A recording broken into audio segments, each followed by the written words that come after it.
y que esos cuadros llegaban obviamente ya no eran cuadros de hipersensibilidad 1, 2, 3, 4, sino que 1, y hacían shock anafiláctico, los pacientes obviamente no se morían. Algunos se murieron porque obviamente no se detectaba inmediatamente la patología o el accidente, ¿ya? Por lo tanto, estos no los estamos usando nosotros, ¿ya?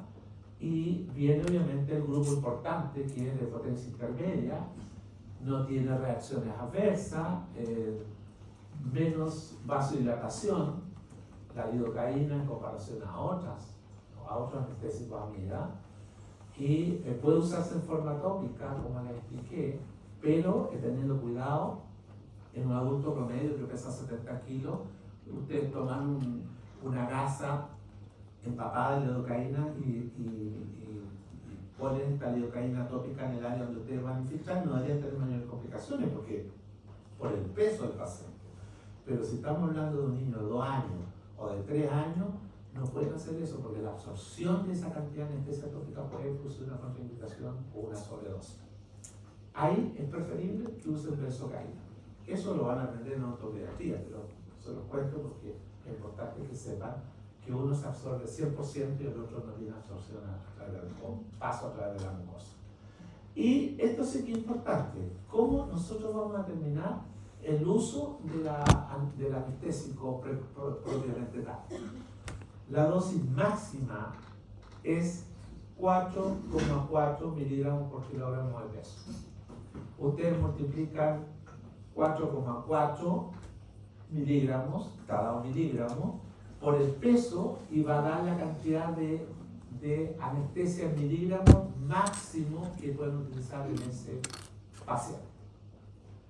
Aquí hay una salvedad, que la vamos a ver más adelante, que en algunos casos, cuando hablamos de pacientes promedio de 60, 70 kilos, esta fórmula es altamente específica, pero hay un tope máximo diario que ustedes pueden usar de anestesia que no debe sobrepasar los 300 miligramos diarios.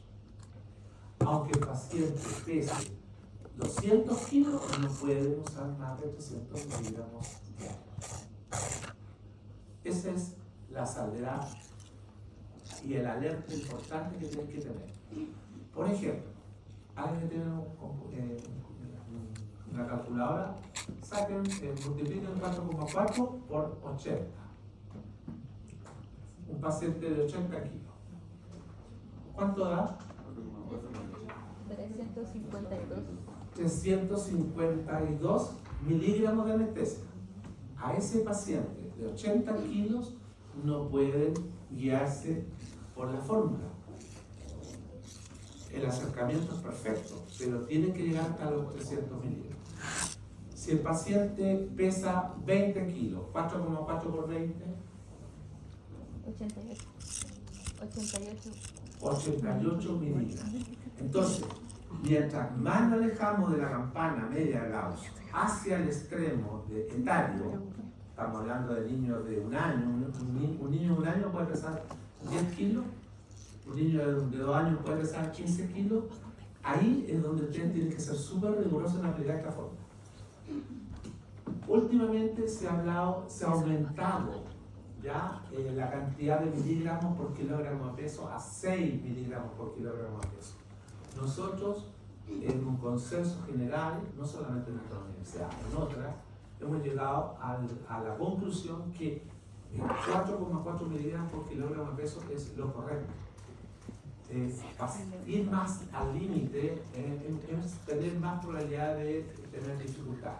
Y hasta ahora no hemos tenido nunca dificultades con este tipo de concentración. Por lo tanto, en el Malaner, tengo entendido que la última edición aparece, y también con algunas indicaciones de los fabricantes, que 6 miligramos podría usarse sin mayores complicaciones. Pero ustedes quédense con esta fórmula, 4,4 miligramos por kilogramo de peso, que es la dosis máxima de miligramos que deben usar. Una consulta. no cambia nada, pero en farmacología nos dijeron lo mismo del consenso, pero nos dijeron 4,5. Entonces, para las evaluaciones nos guiamos por 4,4. Mira, yo no sabía que le habían pasado eso, pero tengo entendido que 4,5 está dentro de la probabilidad, quizás 4,4, 4,5. Pero lo voy a conversar con mis colegas y les vamos a dar nuestra apreciación. ¿Ya? 4,5 sigue siendo una cantidad de miligramos que no produce ninguna diferencia. A 6 que sí, obviamente podríamos tener diferencia. ¿Ya?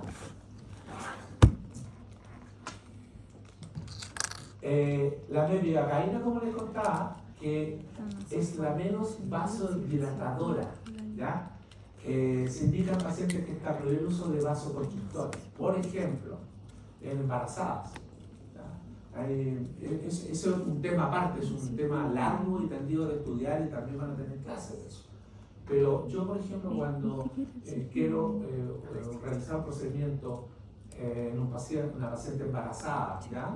Y que me salgo de los rangos de trimestrales, por ejemplo, estamos hablando de una paciente que está en el primer trimestre o está en el último y que obviamente hay mayor riesgo de complicaciones, podría usar una mepivacaína porque es más vasoconstrictora, por decirlo, que las demás. Por lo tanto, tengo más tiempo para poder actuar. Si tengo que solucionar un problema pulpoperiodontale que aqueja a esa paciente, y ustedes saben que el dolor es altamente altera la hemodinamia desde el punto de vista de la presión y desde el punto de vista de la metabolización. Por lo tanto, es mucho más riesgoso que una mujer embarazada con dolor de este tipo facial o pulpoperiodontale que eliminar el problema rápidamente. Y ahí tengo que tomar la decisión.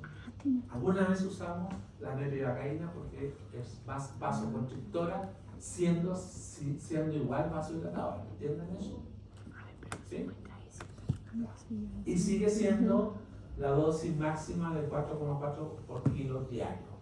Y aquí les pongo sin sobrepasar los 300 miligramos diarios. Es decir, si ustedes aplican la fórmula y 4,4 por kilo de peso sobrepasan los 300 miligramos, se tienen que quedar con 300 miligramos, que es lo máximo que pueden usar diario. Hace muchos años atrás, yo creo que ustedes no habían ni nacido, hubo un caso muy inventado en este país donde un médico extranjero hizo no tengo nada contra los extranjeros, solamente porque fue un caso emblemático.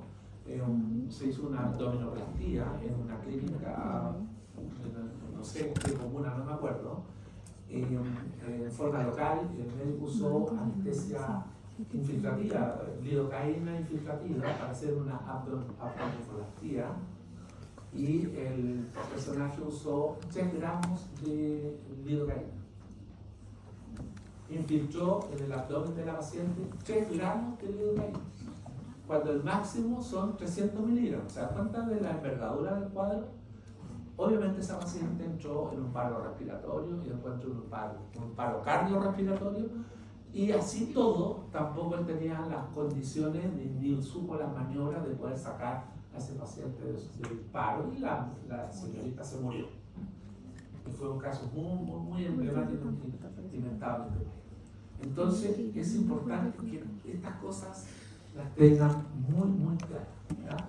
Esto es muy importante cuando los pacientes, si son sanos, es menos problema, menos dificultades. Si son pacientes que son acompañados por patologías concomitantes importantes, mucho más importante que se atengan y sean súper rigurosos en esto. La lidocaína, solamente mencionarla nomás, que es tipo amida, que está en una concentración del 4%. El que lo quiera investigar y quiera conversarlo después con los tutores o conmigo, lo conversamos. Es híbrido porque se metaboliza en el hígado y en los pulmones, pero tiene una contraindicación importante. Cuando sobrepasa la dosis máxima, produce un cuadro que se llama beta-hemoglobinemia, que bloquea esta enzima que no permite que el ion férrico se transforme en ferroso. Por lo tanto, los grupos de los glóbulos rojos no son capaces de llevar oxígeno. Por lo tanto, El paciente entra en una hipoxia y entra en un paro. ¿Ya? Es decir, eso es como muy corto de explicar, pero no es tan así. Pero tiene sus contraindicaciones y por lo tanto, por lo mismo, no lo usamos. Y usamos la que les acabo de comentar, que es la que tenemos archi-investigado durante años y que no tenemos mayores complicaciones. ¿Ya? Y bueno, y hay formas como sacar al paciente de la sobredosis, pero esta clase de WhatsApp les voy a mandar para que la revisen. La bupivacaína, que se los comenté, que es cardiotóxica, las dosis, cómo se utilizan, la etidocaína, que está en dosis máxima de 8 miligramos, y la articaína, que es un anestésico muy bueno, pero está en concentración de un 4%, que eso cambia toda la posibilidad de utilizarlo en procedimientos quirúrgicos. Se usa mucho en procedimientos periodontales, donde tú tienes que anestesiar muy focalizado el área y tiene una muy buena acción, muy buena duración, una vasoconstricción apropiada para hacer cosas periodontales. Pero no podemos usar muchos tubos porque está al 4%, y se los voy a mostrar más adelante. ¿Por qué? ¿Ya? Bueno, soluciones anestésicas como tal. ¿Qué características? Un tubo con un diafragma, con un émbolo, tubos de vidrio, ¿ya? Ustedes van a encontrar, yo no sé si acá más adelante ustedes lo van a observar. Tengo entendido que en algunas clínicas hay tubos anestésicos de plástico, ¿ya? Y en ese tubo de plástico es imposible observar la claridad del líquido. El líquido anestésico, cuando hay vencimiento, cuando hay alteraciones de los elementos que están dentro, se pone opaco.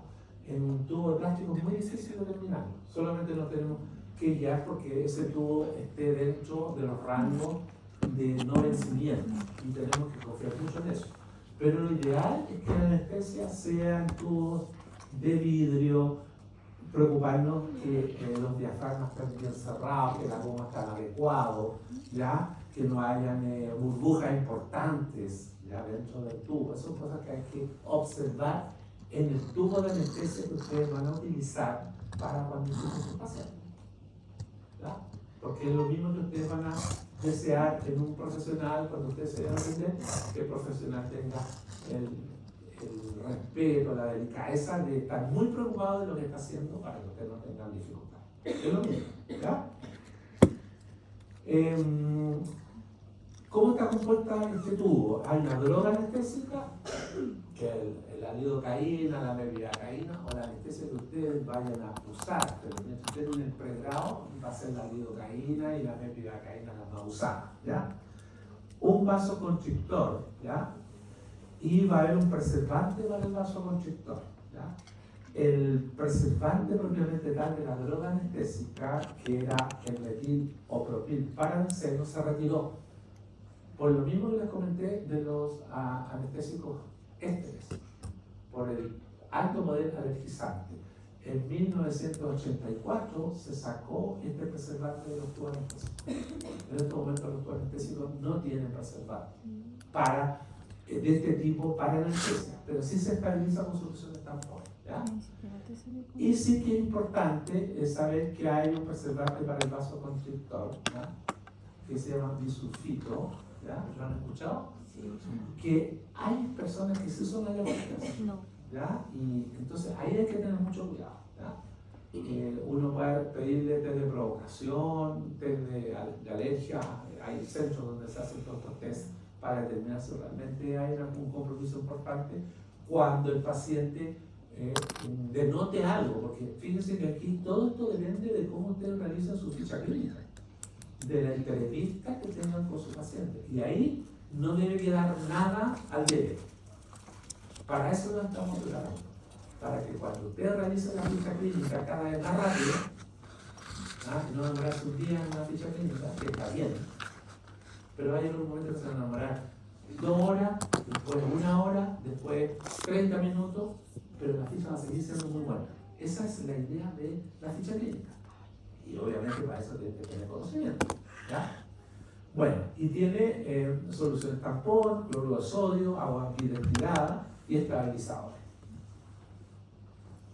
Ahora vamos a hacer mención que es de lo importante que para ustedes la parte de dosificación, ¿ya?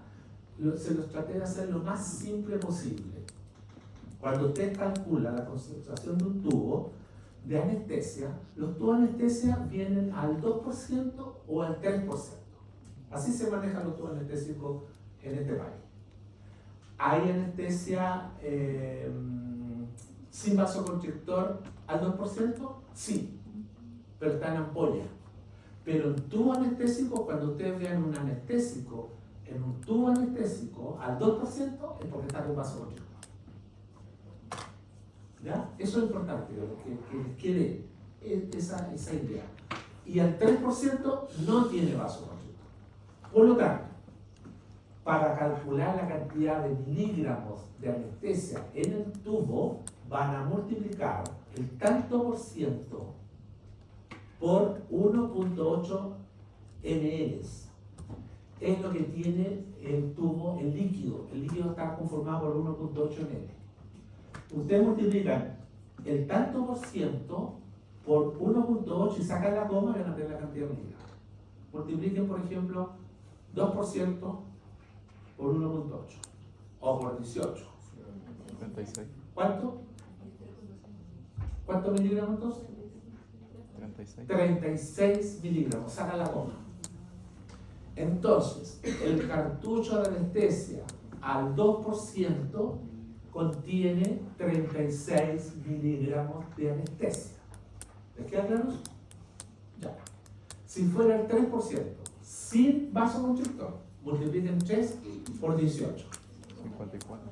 54 miligramos. ¿Se dan cuenta que ya hay una diferencia importante? Es decir, el cartucho de anestesia sin vasoconstrictor casi dobla al cartucho de anestesia con vasoconstrictor. ¿Ya? Otra cosa importante que también tienen que observarlo es que el tubo de anestesia que está al 2%, ¿ya? Está con vasoconstrictor. Y ese vasoconstrictor está en una densidad o en una concentración de 1 a 100.000. Hay concentraciones de 1 a 200.000, hay concentración de 1 a 50.000, hay concentración de 1 a 20.000. Y eso también determina cuántos tubos de anestesia pueden usar. ¿Ya? Porque nosotros no podemos usar concentraciones de 1 a 20.000 de vasoconstrictor porque no podríamos poner más de 4 tubos. Pero si usamos concentración de 1 a 100.000, sí podemos usar, dependiendo del peso promedio del paciente, hasta 7, 8 tubos, dependiendo de lo que nosotros vamos a realizar. ¿Les queda claro eso? Bueno, y si tienen alguna duda, a medida que avancemos, vamos a ir dilucidando esa duda. Entonces, quédense con esto. 3 microgramos por kilogramo de peso. ¿Ya? Multipliquen 3 por 70 kilos. 210 microgramos. ¿Cierto? Ya. El máximo de microgramos diario debe llegar hasta 200 microgramos. ¿Ya? Ahora, 1 miligramo, anoten esto porque esto no está acá y esto son preguntas de prueba. 1 miligramo tiene 1000 microgramos. Esa identidad deben acordarse siempre, que 1 miligramo tiene 1000 microgramos.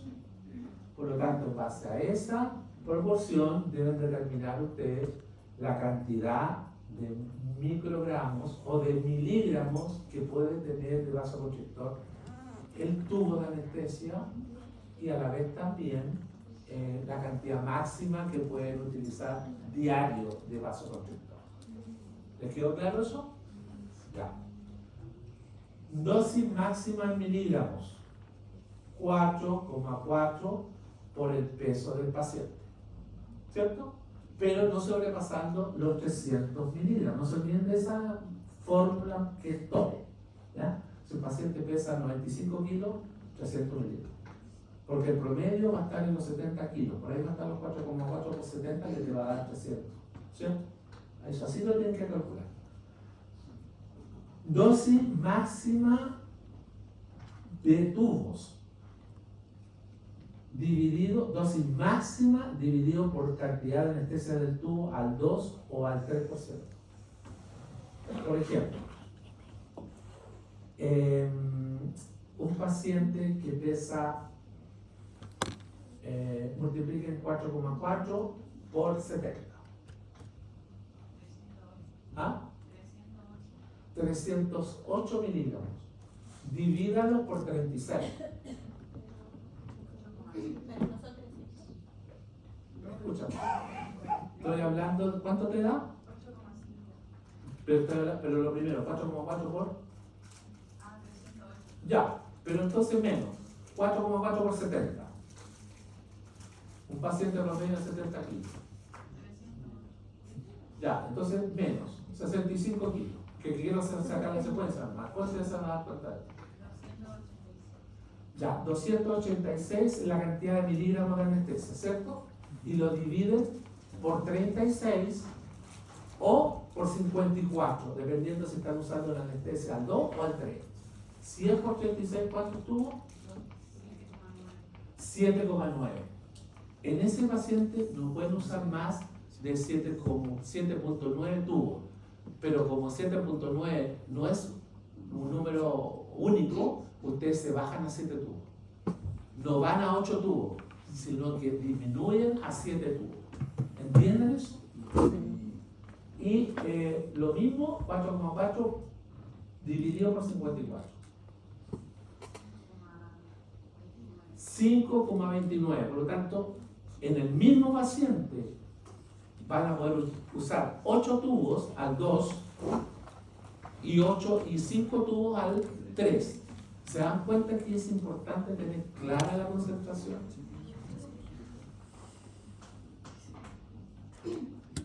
Multiplica 4 por 1,8. 72 miligramos. La articaína, cada tubo de articaína tiene 72 miligramos. El doble, casi el triple del tubo de 2% de lidocaína. Por lo tanto, es un anestésico que no podemos darnos el lujo de usarlo en grandes cantidades, mientras que la lidocaína sí, por las características, por la concentración. ¿Les quedó claro lo del porcentaje? ¿Sí? Ya. ¿Cuáles son las ventajas del vasoconstrictor? Prolongar el efecto anestésico, disminuye los efectos tóxicos de la droga porque se ralentiza el paso hacia el torrente sanguíneo, son del tipo catecolamina, especialmente la epinefrina, ¿ya? Porque tiene actividades en receptores alfa y beta en un 50% y un 50%. Actúa tanto 50% en receptores alfa como 50% en receptores beta.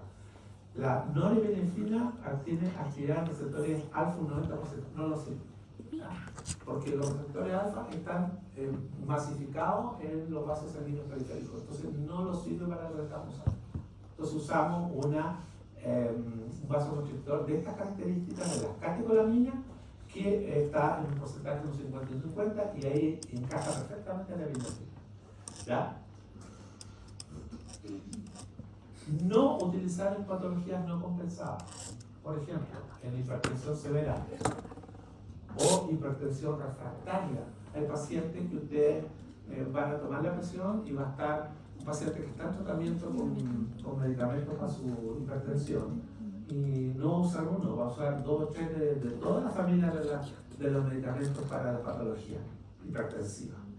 Por eso es importante que tienen que saber de fisiología, de fisiopatología, de las patologías prevalentes con las cuales ustedes más van a encontrar, la hipertensión y la diabetes, que vienen de la mano casi. ¿Ya?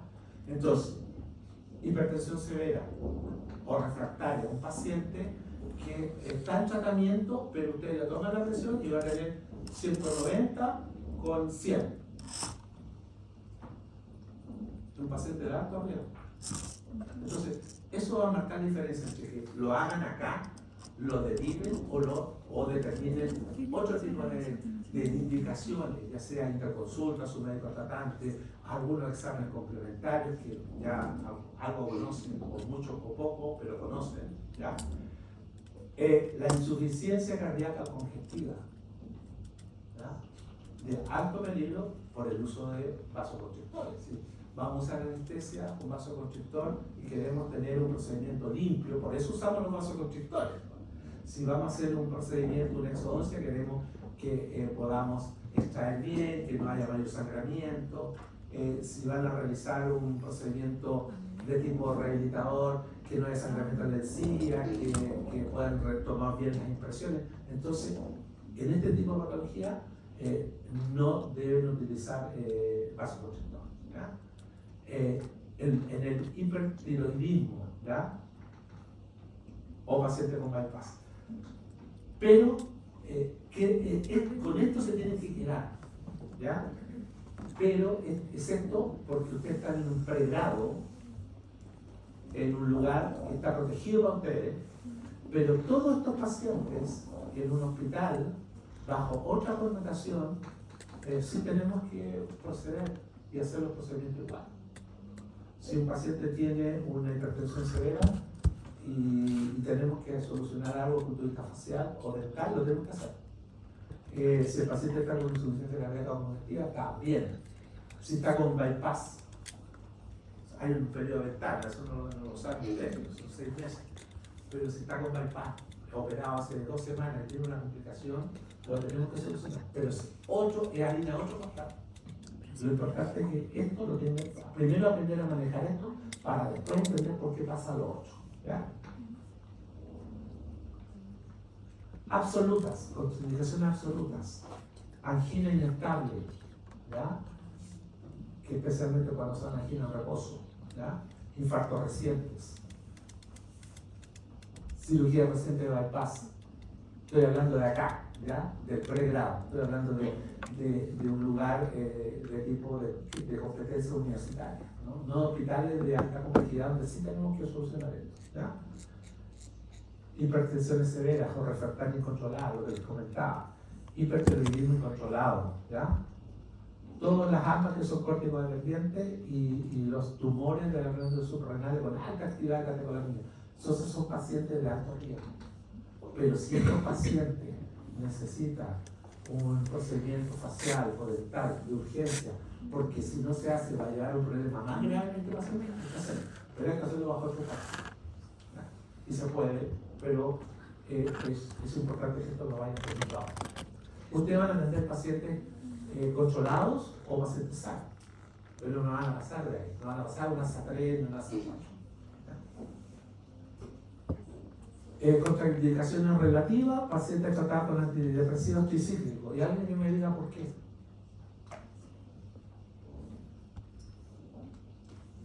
Por el tema de la biodisponibilidad entre el anestésico y un... ¿Qué hacen los antidepresivos tricíclicos? ¿Cuál es la función que tiene en el organismo? Inhiben recaptaciones de... Exacto, ¿cierto? No hay recaptación de sustancias que son activas, que te producen actividad, porque está deprimido, por lo tanto necesita estar estable, ¿ya? Por lo tanto, si hay gran cantidad de elementos activos, de catecolamina, de sustancias que producen obviamente una actividad metabólica mayor, y tú le agregas vasoconstrictores, ¿ya? En mayor cantidad puedes tener obviamente una sobredosis y tener una complicación. IMAO, pacientes tratados por IMAO. No se puede degradar el vasoconstrictor. Exactamente. ¿Ya? Las catecolaminas se metabolizan en 2 minutos en el organismo. ¿Sabían eso ustedes o no? Por ejemplo, van a poner anestesia a un paciente, lo van a ver y les va a pasar más que una vez. Y el paciente dice, doctor, siento dolor precordial, hay sudoración, me siento inquieto, siento como temblor. Y ustedes pusieron una técnica de PICS en 10 segundos en el compartimento, en el espacio etérico mandibular para anestesiar el nervio, el B3. Y pusieron un tubo de anestesia al 2% con vaso, obviamente con vasoconstrictor, en 10 segundos. Y nosotros le hemos dicho que no puede ser menos de un minuto. Ese paciente va a tener una complicación por vasoconstrictor. Ahora, si es por vena, va a ser más lento. Si es por arteria, va a ser ipso facto. Y el paciente va a sentir frecuencia aumentada, pulso aumentado, mayor, dificultad para respirar, en algún momento lo va a sentir, no tan notorio, dolor, sudoración, y ustedes se van a desesperar y se van a ir y dejar al paciente. Entonces ese paciente, ustedes saben que es por vasoconstrictor, porque seguramente ingresaron a una arteria, a un vaso. ¿Qué van a hacer con su paciente? Lo van a poner su procedimiento, lo van a sentar para que respire, para que tenga actividad la musculatura intercostal, y en 2 minutos el paciente se va a sentir. Porque fue por vasoconstrictor, por la epinefrina que actuó a nivel de los beta 2 o beta 1 del corazón. ¿Ah? ¿Qué receptores tiene? ¿Qué beta tiene el corazón? ¿El músculo cardíaco? Beta 1. ¿Y los beta 2 dónde están? Beta bloqueadores no selectivos, porque compiten, ¿ya?, con el vasoconstrictor. Drogadicción a la cocaína no significa que no lo vayan a atender, ¿ya? Pero ahora no es como antes. Hace 20 años atrás, el que era cocainómano no te lo contaba. Tú lo tenías que detectar. ¿Y cómo detectar? Por la entrevista, por la forma como se expresa, cómo se acelera, los movimientos que realiza, la presión, tú la mides y va a estar en 180 con 100, y el paciente no es hipertenso. Es como antes, cuando uno le preguntaba a los pacientes si tenían alguna patología, infecto contagioso, ahora y te mentían. Ahora los pacientes no, y eso es muy bueno. El paciente llega y te cuenta: sí, soy cocainómano. ¿Me puede atender? Hoy día no. Deja de ingerir cocaína mañana y te atiendo mañana. Y ustedes le van a tomar la presión, la presión va a estar estable y van a utilizar, quizás con más precaución, anestesia al 3%, pero lo van a atender. Es lo mismo que va a pasar con los pacientes de VIH. Sí, soy VIH. No tengo SIDA, pero soy VIH. Controlado. Y ahí van a tener que pedirle recuento de linfocitos, ¿ya?, y carga, ¿ya?, para poder determinar si está estable y si está estabilizado y no está activo su VIH. Sí, todas esas cosas ocurren ahora, hace 20 años no ocurren, ¿ya? Parece que eso es lo último. No. Propiedades ideales de la solución, entonces, que sea selectivo sobre el tejido, que produzca una anestesia completa, pero una anestesia que es reversible, ¿ya?, y que no irrite y que no lesione tampoco el tejido donde van a infiltrar, mínima toxicidad y efectos secundarios, periodo de latencia corto, ¿ya?, que ingrese rápido a la fibra nerviosa, que no se demore 10 minutos. Ahora, ojo, en la anestesia del nervio alveolar inferior, uno espera que se depolarice esa fibra, el alveolar, que es el último. El bucal se va a depolarizar rápido porque es delgado, el lingual también, porque es muy delgado, pero el alveolar no. Entonces puede pasar 5 o 6 minutos y el paciente, sí, siento algo diferente en el alveolar, pero no es lo que yo pensé que era más. Entonces uno dice: no, pero yo anestesié bien, utilicé la técnica adecuada, me preocupé de estudiar bien mis límites topográficos, que es lo que tienen que hacer, y así todo. Entonces yo tengo que pensar que no es que yo haya fallado, sino que necesita mayor concentración, porque el nervio alveolar es más grande, tiene más axones. Por lo tanto, los últimos axones del centro del nervio son los últimos en depolarizarse por concentración.